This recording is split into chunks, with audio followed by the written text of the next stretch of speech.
नमस्कार मैत्रिणींनो, आपल्या वसुंधरा किचनमध्ये तुमचं खूप खूप स्वागत. आज आपण बनवणार आहोत महाराष्ट्राची सुप्रसिद्ध तिखट आणि झणझणीत कोल्हापुरी मिसळ व मसाला. ही मिसळ इतकी चवदार लागते की एकदा खाल्ली की पुन्हा पुन्हा खावीशी वाटते. कोल्हापुरी मिसळची खरी चव तिच्या तिखट कटमध्ये असते. चला तर मग करू सुरुवात. मिसळीचा मसाला करूयात. पॅनमध्ये मसाले कोरडे भाजून घेऊ. 1.5 टीस्पून धने, जिरे अर्धा टीस्पून, काळी मिरी 6 ते 7, लवंग 6 ते 7, दालचिनीचा तुकडा, मसाला वेलदोडे 1 ते 2. हे सर्व 4 ते 5 मिनिटे भाजून घेऊ. मसाला भाजला की छान वास येतो.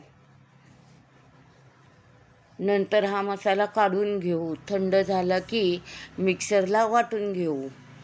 झाला आपला मिसळ मसाला तयार. आता वाटणाचा मसाला तयार करू. पॅनमध्ये गरम तेलात बारीक चिरलेला कांदा घालू. लालसर होईपर्यंत परतू. आलं लसूण घालून परतून घेऊ.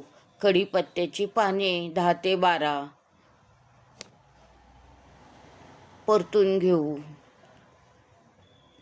कोथिंबीर,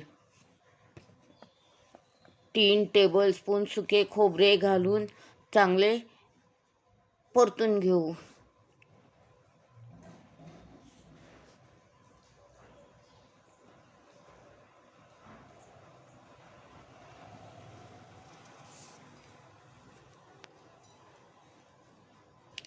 टोमॅटो घालून मऊ होईपर्यंत परतून घेऊ. हे सर्व मिश्रण थंड झाले की मिक्सरला वाटून घेऊ. वाटण मसाला तयार.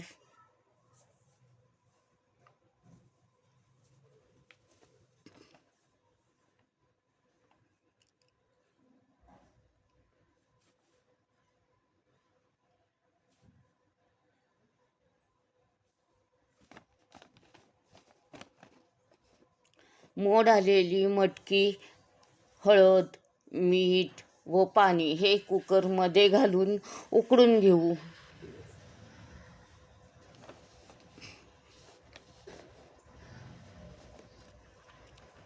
मिसळ करता गरम पाणी करून घेऊ. कढईत तेल टाकून मोहरी तडतडली की जिरे, तमालपत्र, हळद, वाटलेले कांदा